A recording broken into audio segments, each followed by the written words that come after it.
At long last, welcome back to the Boardman Black and Gold podcast. Myself, Zane, and I'm joined by David on FaceTime. We have been waiting for football for a long time, and we are finally back. The Steelers are back this Sunday. David, how excited are you? Come on. I'm so excited. I couldn't even believe it. I was watching, we got a little bit of a taste of it last night with the Ravens and the Chiefs, and I was just talking to my friends. I was like, man, I cannot believe that we're watching NFL football right now. It feels great. It feels great to be back, and I know it's going to feel a whole lot different once the Steelers are playing and not the Ravens, but I think that I'm very excited to be back and to talk about the Steelers. So, one thing about that, did you see the new kickoff rules in action last night? What do you think of those? I absolutely hate them. I think that there is no point to them because the kicks are still going out of bounds.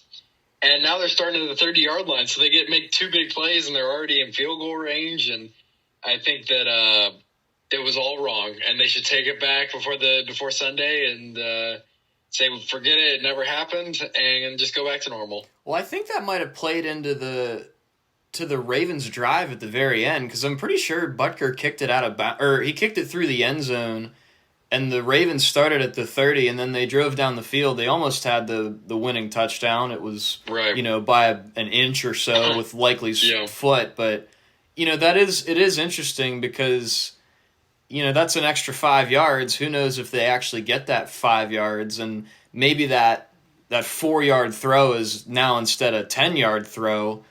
I don't know. I didn't get to see all of the game. I saw the very end of the game, but I don't know if I like it either. Yeah, I just don't like. My biggest issue is the shortening of the field. I think that's just there's no point to that. I would prefer it if we moved back to the 20-yard line and went a full 80 yards. 75 was already okay. I don't know why. That's interesting, but 30, it's really? You're getting rid of 30 yards of the field on every drive? I think that it's such a waste of a football field, Yeah, I mean, it's 100 yards for a reason. When did they move it up to 25? Because I feel like 20 had to have been a long time ago. I honestly feel like it was right around the time that they changed the field goals from 2 to 15 yards. I think it was in that similar era of time. Yeah. I mean, I feel like that's early 2010s, right? Maybe? I believe, I feel like it was right in that same era, right when I was starting to get into football, because I remember the change and it happening. So I think it was right around, probably 2012 to 2015 probably would have been when it happened, if I had to guess. That's kind of what I'm thinking too. So, and how much more are we going to shrink the field? Are we going to be up to 35? Are we going to be at 40 at some point? When are we going to stop, Right. Yeah. I don't know. And I think that's my biggest issue is when are we going to stop? This new kickoff rule looks weird. Didn't really, the kickoff, not the yardage placement, but the kickoff itself didn't work because they still hit it out of the end zone every time. So, I really didn't like that. And so it's just kind of when are we going to stop? Are they just going to keep going and going until I'm all right, I can't watch this anymore. You know what I mean? Yeah, they keep messing with the game. And even there was a roughing the passer on Patrick Mahomes. Did you see that too? I did. That was, they're taking a game that's perfect. And they're doing what, if it ain't broke, don't fix it. And they're doing the exact opposite of that. And it's just so frustrating. The roughing the passer was is just soft. I know people are oh, well, we got to make sure they're healthy and they're safe. And it's listen, anyone's going to be safe and healthy after that hit. It was a soft call.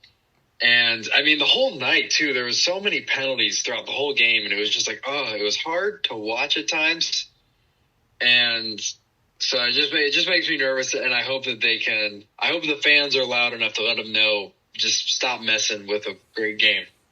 Well, that's the state of the NFL at this point, but maybe let's talk about the Steelers, maybe get some more happier topics, and again, hopefully the NFL doesn't continue to screw with the game as it is. So, Right. the Steelers, honestly, so we talked maybe, what was it, a month and a half, 2 months ago? Was it Something that like long that. ago? Maybe it was only about a month ago. I think it was June, honestly. Yeah, but it's been a while. So we've had a little bit of time in between the last time we talked. Has your opinion on the Steelers changed at all with now seeing 3 preseason games and also seeing how the Falcons have kind of bolstered their roster since the last time we spoke? I would say my opinion has definitely changed, and not in a good way. I think that our O-line really made me scared watching the preseason, highlights and other plays in here and there, like Broderick Jones and some other guys. Like, of course, some of them were backups, but it was like, oh my goodness, like giving Justin Fields and Russell Wilson no time. Like, a lot of people were hating on Russell Wilson specifically, but also Justin Fields in the preseason. And I'm like, it's not their fault. It's 2 seconds and they're getting hit by someone.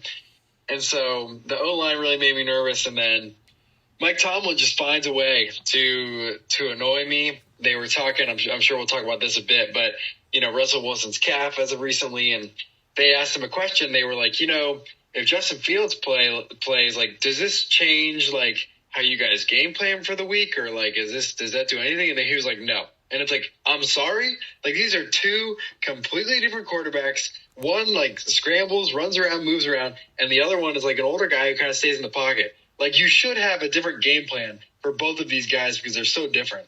And so, yeah, same coaching, unfortunately. So, yes, I would say that my opinion of them has gone down a little bit. I still think we'll get 9 wins or something, but I don't know. What are your thoughts? Well, maybe a good place to start is the Russell Wilson debacle. Obviously, he didn't look very good in preseason, and now, like you said, he's dealing with this injury. He's listed as questionable for now. I mean, are we going to trot out a hurt Russell Wilson in week 1? A guy that has little to no future with the team, and we're going to let Justin Fields, who's on a 1-year deal, just kind of sit and rot on the bench? Like, I'm very intrigued to know what they're going to do with the quarterback situation. I mean, we're recording this on Friday. They've got less than 48 hours to make a decision. They have not made a decision yet. I feel like the decision has to be pretty easy. You are not trotting out a hurt Russell Wilson in week 1 in a game that maybe you're not necessarily favored by people to win, but a game that by our standards and by every other Steelers fan standards that they should win. I don't think you can trot out a hurt Russell Wilson. I think you have to go with Justin Fields. And if it's not as obvious as I think it is, the Steelers haven't made that decision yet. Well, I completely agree. And I think that, once again, this showcases Mike Tomlin's stubbornness. Like, we've seen this year after year after year. We got these new young guys, they're rookies or they're young guys, and he's like, well, this guy is older, and that's the only stat I'm looking at, and that's the only thing that matters, and they're going to start. And, like, that's how Mike Tomlin does it, and it doesn't make any sense. And he does, genuinely, he's done this his whole career without a doubt. He's treated probably the first month of the whole season as, like, warm-up, as, like, getting into the season, getting into the groove. You can't do that. You've got to come out week 1 like you're going to come out in the playoffs. And like what, Coach Herman Edwards said in his Iconic 4, he says, you play to win the game. And it's like, what's the best chance that's going to get you to win the game? Putting in a healthy young quarterback versus, like, why? Why is this guy who's injured still going to play? Like, for his ego, so that he doesn't get upset? Like, what is the point? He's on a league minimum contract. I mean, it's not like you're under this constraint where, like Daniel Jones, you just paid Daniel Jones $500 million and you're kind of forced to play him. That's not the case. Russell Wilson's playing for like $170 essentially. Right. Yeah, and it really just, it doesn't make sense, and we've seen him make these decisions year after year. I mean, even with Kenny Pickett and Mitch Trubisky, and you just go back to a lot of rookies like Broderick Jones, and I don't understand why he treats the first few games of the season as almost preseason warm-up games. Like, it really sets us at a deficit because, we've had these mid-season lulls the past few years, and not starting out strong also causes issues. So I don't understand why he can't get his team prepared and in the best position to play week one ever. Yeah, it definitely is frustrating. Now, another thing to talk about as well, we have not really talked on air about the whole Brandon Ayuk situation. Right. So let's maybe talk about that. I think the last time we talked, I don't think we were even really thinking much about Ayuk at all because that whole drama with him in San Francisco wasn't even really a thing quite yet.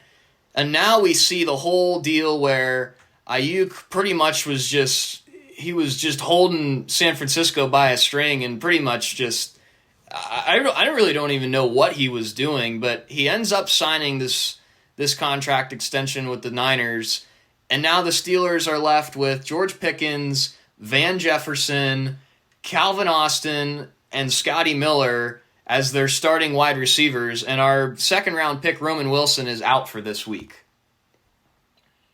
Yeah, so, when last time we talked, I remember it was just like minor rumors and just, nothing serious. And so I kind of just blew it off. I was like, that's not going to happen. I just didn't believe in it. And then towards the end of August or in August, I was like, okay, this could actually be real. Something could happen here when he was holding out with the Niners and everything.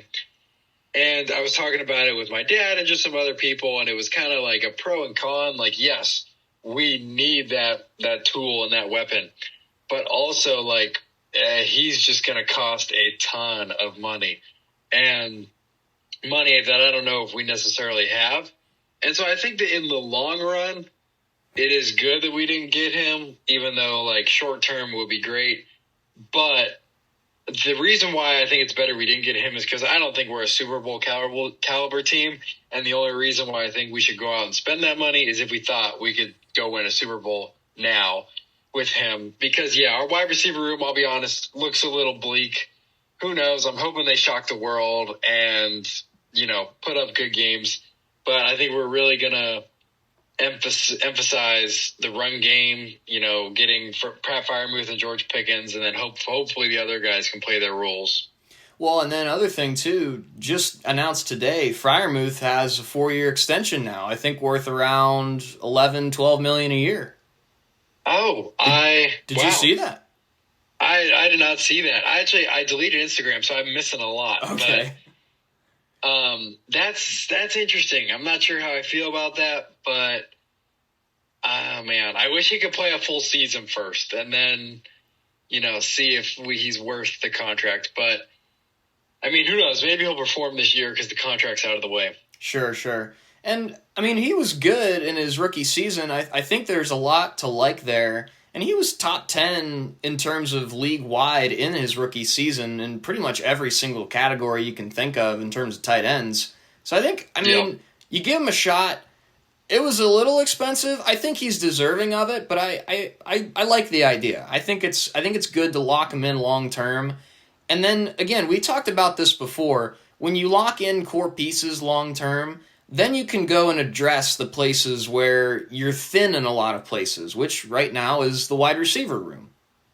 Yeah, and I think that is a good point. I think that hopefully we do eventually address that. And I think that unfortunately, as far as our offense goes, I think we're going to be watching a similar thing to last year of maybe watching some paint dry. The paint might dry a little quicker, but I think we're going to be around that. But let me tell you what I am excited for. I am unbelievably excited for our defense. I think that we have one of, if not the best defensive line.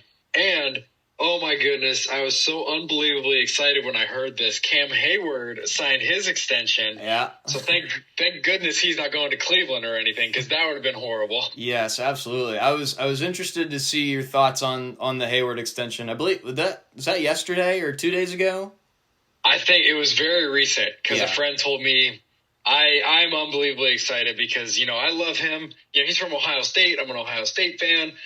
I've loved him, like always. I have his jersey, and I was like, man, if he goes to Cleveland or I don't know, Cincinnati, like, how am I supposed to still like this guy? It's kind of like what happened with James Harrison. Exactly. And I'm like, and so just signing him for a contract, it's like, okay, I'm like 99% sure now he's going to retire as a Steeler. And even if he doesn't, by the time he's done with us, he will not be the same quality player at another team. So I think I'm very excited, and we've got a lot of young guys that surround him. And I loved watching Patrick Queen in the preseason. He was just fast and lighting people up. And our cornerbacks didn't look too bad either. I saw a lot of plays where Corey Trice was getting in there and doing some things. So I think that our defense is going to be better than last year, and it's going to be really tough to beat. Yeah, I'm looking up and down the projected starting lineup, and I'm just seeing all these guys, and even the underrated guys like Keanu Benton, Larry Ogunjobi, Elandon Roberts is back. Like, this is a really good defense, and like you said, maybe the offense is going to be a paint drying a little bit quicker, but this defense is going to keep them in every single game. They're gonna be in most every single game, hopefully, and they're gonna squeak out some wins just like they did last year. Now, at the same time, you don't want to have let's have a goal line stand in the very last drive of the game with the clock ticking down and win that way. No, let's maybe score some points on occasion and actually win a football game with a little bit of authority, maybe once in a while. Right. I mean, if we could do that, just even on home games and stuff, I think I would love that, and I would love for this offense to finally get into gear, and they have a perfect defense. It's just sad to see such a good defense go to waste by this poor offense we've had the past few years. And so I'm hoping if we could, and honestly, I mean, we just got to run the ball. We saw it work, and we just control the game. We control the clock, and I think that we can stack up a lot of wins. I definitely see us being a playoff team this year, especially, I mean, even though statistically it looked good in the end, I watched the first 3 quarters of the game. The Ravens looked horrible. Yeah. Lamar Jackson looked horrible. Sure, his stats looked good at the end, but I'm sorry. He was garbage. Didn't deserve the MVP in the first place, but I'm glad they lost. And, they just didn't look good. And so I was like, wow, they're really not that threatening. And then, I'm thinking about the Browns. I mean, they got Deshaun Watson, so I don't really see them as much of a threat either. But the Bengals I do, see as a threat just because of how they've been with Joe Burrow starting. So, realistically, looking at this year, I'm like, our division, I don't know if it's as tough in years past, and we've all got a really tough schedule. So I think it could be realistic that we win the division. Well, and that's the thing that happens last night. I mean, if the Ravens win last night, then maybe that looks a little bit different. But again, they lose to the Chiefs, which is probably the hardest game that we're going to have this season as well. But yes. Hey, the Ravens are 0-1, and you get a chance to bury them with a fairly even matchup, I feel like, with the Falcons in Week 1. So let's talk about this Falcons matchup. Again, they've bolstered up a little bit ever since we talked the last time. They went out and They got Matthew Judon and Justin Simmons to bolster up their defense, which their defense was about the only good thing about them last year, and it gets a little bit better even now approaching Week 1.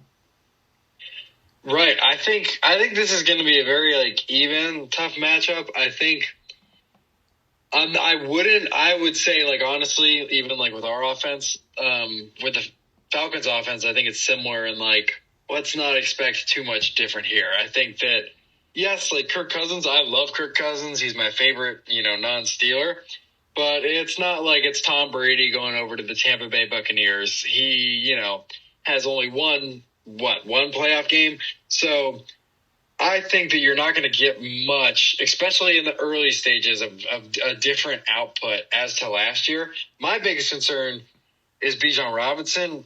If we can, say, control him and, stop them from utilizing him like they didn't do last year. If they use him how they did last year, I wouldn't be as concerned because they really didn't use him to his full capabilities, in my opinion. And so, who knows? There's a whole different, offense and new coach in there. But I think that our defense can handle their new offense, and I think that, I have no idea what to expect from our offense. So I think the Falcons could have a field day, but they also could be surprised. I'm not sure. But what are your thoughts? Well, I think Bijan is undoubtedly the most scary part of their offense. And I'm looking at their depth chart right now. I mean, their wide receiver room is kind of on par with ours. They got Drake London as their wide receiver 1. Again, he's fine, I guess, but he's not a wide receiver 1 in my opinion. They went out, they got Darnell Mooney to kind of bolster the wide receiver room a little bit. Ray McLeod is still there. And obviously it's Kirk Cousins coming off of that Achilles injury. So I don't know. I mean, what are they going to look like? That's the question. This might be a really low-scoring game if our offense especially does nothing. Yeah. No, I could definitely see that. And we're definitely accustomed to the low-scoring games, especially on our side of the ball. And so, yeah, I mean, and that's true. Kirk Cousins is coming off of a really tough injury, and he is older. So, I mean, who knows? I don't know if the output's going to be the same as it was when he was in Minnesota. And I mean, we've never really seen Kyle Pitts do anything crazy besides in his rookie year. And, I agree with the Drake London statement, and I think that I think that Darnell Mooney, I don't really know if he's much of a great addition. And Ray McLeod, we've seen because he's been on the Steelers, and I think he's a good wide receiver 4 or 5, not a 3 or a 2 or anything. So yeah, Bijan is the only part of this offense that does scare me, and it'll be interesting to see if they utilize him to his full capabilities this year, even though they didn't last year, which I'd assume. If you're smart, you use him and you make him the focus point of your offense. So if they do that, then I'd be a little weary because we do struggle against the run sometimes. Well, and with Kirk Cousins coming off of an injury that perhaps affects his mobility a little bit, Bijan with his pass-catching option, just as a check down, if our linebackers are not sharp on Sunday, we might be in for a rough game. Yeah. No, I think that's a great point. And it is true. I'm hoping that we can get some tremendous pressure. And again, if he's not mobile with that new injury, it could we could see a lot of high sack game. And I'm hoping that Patrick Queen could kind of neutralize Bijan Robinson. I think that if there's any guy on our team, he's the guy. Even maybe Minka, if you line him up in formations, just to make sure that someone's on him, so he's not just out in the flat wide open. Because I agree that the flat routes, especially with him, the weapon that he is, could be a big issue. Yeah, so it's a really intriguing matchup. It's a team. I think, honestly, it might be 2 teams that honestly just underperformed last year. The Steelers, maybe they performed to expectations with how awful their offense was. At the same time, they did lose back-to-back weeks to 2-10, 2-11 teams. And the Falcons were literally under the constraints of Arthur Smith, who just did not use the offense very well at all. And it was with Desmond Ridder. So now you've got a guy in Kirk Cousins who's been around for a while. I mean, you talked about it. Russell Wilson, he's a veteran. Same thing with Kirk Cousins. He's also a veteran. Cousins just doesn't have the winning pedigree that Russell Wilson does, but he's also just very solid. He's perennially a top 10 quarterback, usually slots in right at that number 10 quarterback more often than not. And he's a smart guy, and now they don't have the constraints of Arthur Smith holding back their offense. And ironically, it's the Steelers who now have Arthur Smith at the helm of their offense. So it's just a really weird game, and I don't know really what to think of it. Yeah, I also can agree. I'm not fully sure what to expect as we go into this. I think that, yeah, very similar situations. Like, as you pointed out, both got new veteran QBs.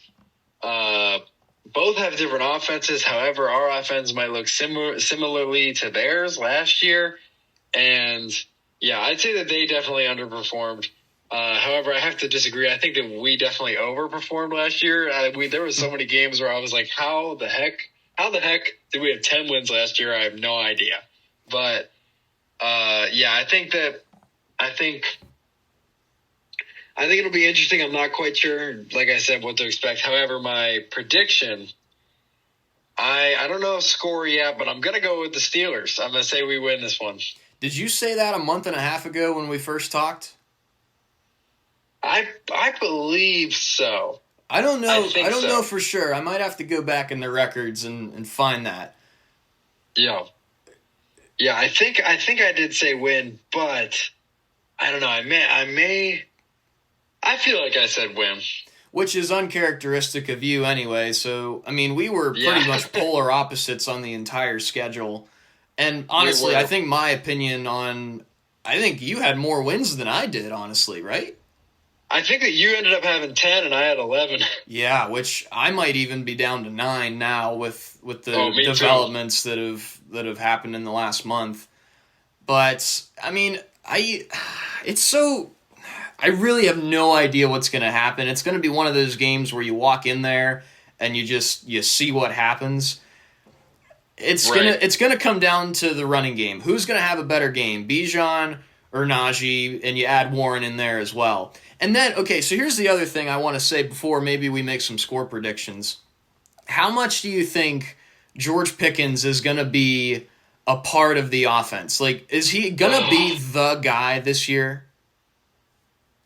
I really do hope so. I don't understand why I guess maybe Deontay Johnson, but I don't understand why he hasn't been the guy, why we haven't been going to him.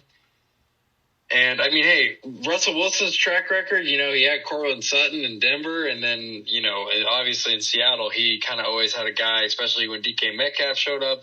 He, bolstered DK Metcalf's stats like crazy. So with Russell Wilson's history, I would say, yeah, we're going to get a number one guy. However, with Arthur Smith's history, it's like, oh, he's number one. He'll get 2 catches a game. So I have no idea what to expect. I wouldn't be surprised if he's a quieter role, honestly.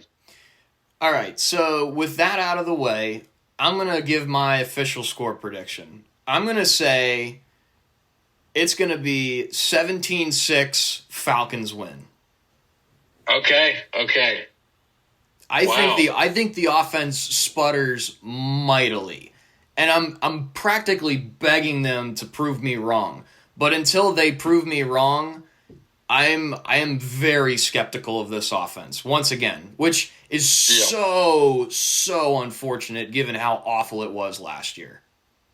Yeah, and I'm going to be honest, I agree. I'm very skeptical of this offense, but I'm going to go Steelers win 2017. I think it's going to be a close nail-biter, and I think that it's going to be a game where at the end you're going to be like, how did the Steelers get 20 points? But I think somehow, like we do sometimes, we just put it together and we end up with a decent amount of points, and you're just kind of sitting there going, I watched a horrible offense and how they put up 20 points.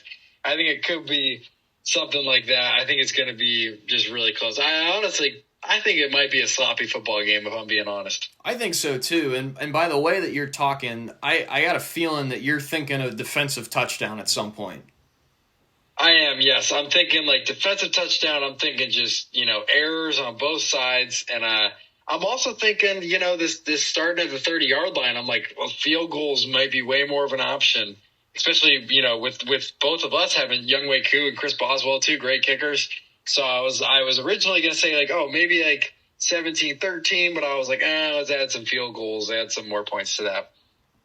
Well, and another thing, too, this is something I'm just now thinking about, but Mercedes-Benz Stadium is practically Heinz Field South. There's always Steelers fans in Atlanta. That's true. Yeah, we travel so well, so that'll be fun to see. I don't know. It'll be interesting. This is a very intriguing Week 1 matchup. I mean, obviously we we had very high hopes going into last year against the Niners, this juggernaut team. It was our first home season opener in like who knows how long. And then we crapped the bed and, we made fools of ourselves. So that was fun. Honestly, I'm very wary to be overly optimistic, but again, I'm very willing to have my mind changed. Oh, I am praying that my mind has changed. I'm like, please, can I trust in this team? Can I be excited and positive about when things happen? And that's really what I'm hoping for. And I just don't know. This team is just, they confuse me so much, but I love them. That's right. That's all you can do. You can love them and you can hope. The nice thing about this is we've got 18 weeks of football to figure it out, to make the playoffs at 10-9 or 10-7 or 9-8 or who knows whatever, and then, probably losing the first round again. Yeah. I mean, we are just stuck in a time warp, and just continually at that position of 9-8, 10-7. And if we get in, we lose. Yeah. Prove us wrong, Steelers. Prove us wrong. Please. Oh, man. Well, anything else you have coming into week 1? No, I'd say just, once again, how even though we're doubtful, how excited I am just for football to be back. And I'm just, please, Steelers, don't be boring. Like, please just have a good offense. Yeah, be fun to watch. Just be fun to watch. I know. It's sad. You sit down and you got all these other football games on. And you're like, wow, those look so fun. And here I am watching, it's like, I'm going to be loyal. I'm committed. But it's like, man, can we make it fun, please? Yeah, just one time. One game, one season. Let's have a fun NFL season. How about it? Please. Well, we appreciate all of you listening to the Boardman Black and Gold podcast. It's been a long time coming. That's the problem with the NFL offseason. It takes so freaking long. But we are back. We are excited to bring you some more Zane and David takes on Steelers football. We're hoping that the Black and Gold Brigade can put together a nice season. And, man, we will see you after this week. Hopefully after a Here We Go Steelers win. Once again, thank you for listening to the Boardman Black and Gold podcast. Yeah, thank you guys so much, and we'll see you next week.